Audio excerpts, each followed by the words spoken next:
आप सब जानते हैं कि पिछले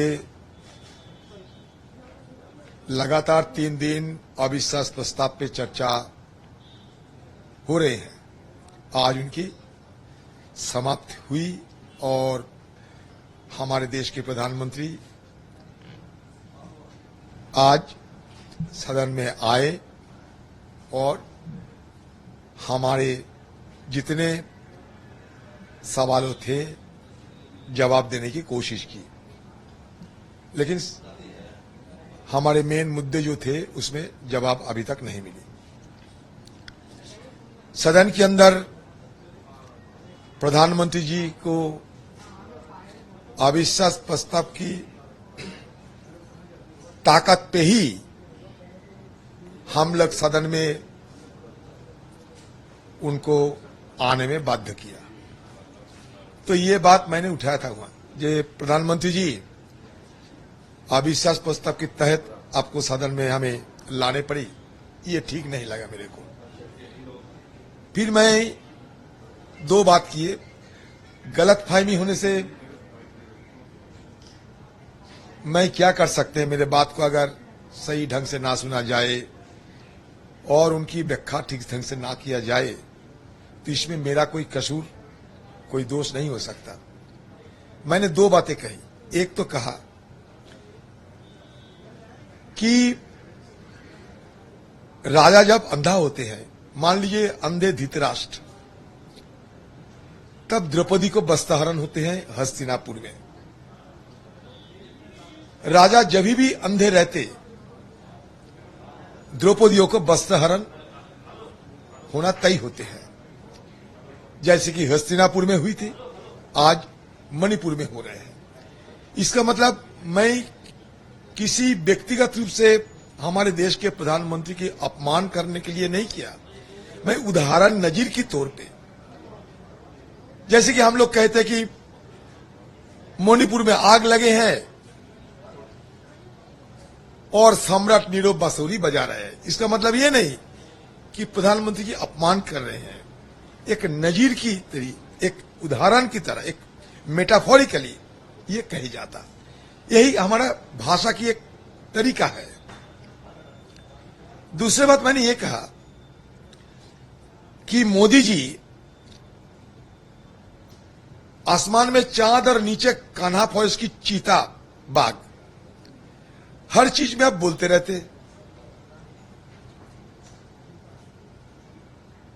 बहुत दिन पहले हिंदुस्तान को लूट के नीरव मोदी चले गए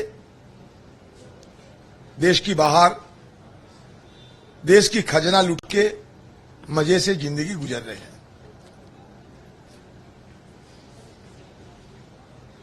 आज मुझे लगता है कि नए सिरे से आपके अंदर और एक नीरव मोदी पैदा हो चुके हैं। मतलब क्या? मतलब मणिपुर के मुद्दे पे आप नीरव बैठे हैं, चुप्पी साधे हुए हैं, मिस्टर साइलेंट बन गए हैं। इसका मतलब ये नहीं मोदी जी को मैं अपमान करने की कोई मेरा मकसद नहीं। फिर मैं कहता हूं, नीरव मतलब होता है साइलेंट।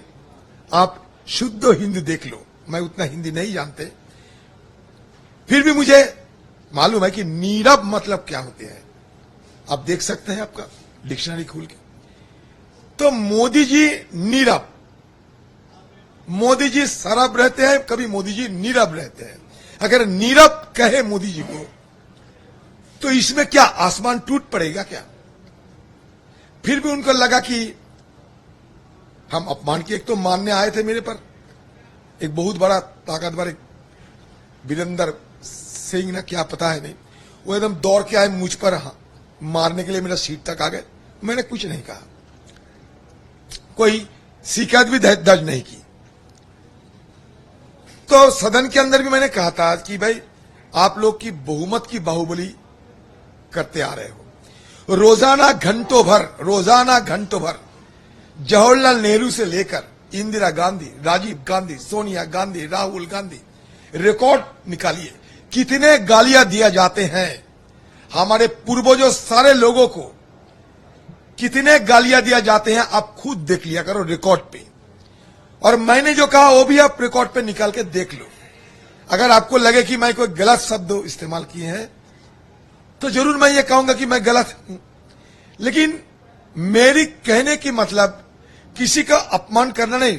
क्योंकि आज जब सदन के अंदर मैंने ये बात रखी कि मोदी जी एक बार क्यों 100 बार प्रधानमंत्री बने, इसमें हमें कोई आपत्ति नहीं, तो सदन की जो सत्ता पक्ष वो भी थपथपाया अपना टेबल। लेकिन जब मैंने कहा कि मोदी जी नीरव क्यों है, लगता है नीरव मोदी आ गए, तो मोदी जी को लगा उनका अपमान हो रहा है। मोदी जी को नहीं लगा, उनकी दरबारियों को लगा, तो बस उन्होंने ला दिया मेरे खिलाफ एक क्या प्रस्ताव, मुझे जानकारी नहीं है, मैं इतना कानून विशेषज्ञ नहीं है सदन के अंदर की, लेकिन पता चला कि कोई प्रिविलेज कमेटी को सौंपा गए हैं, तब तक मेरा सस्पेंशन है। ठीक है, जो सजा मिलता है मान के चलेंगे।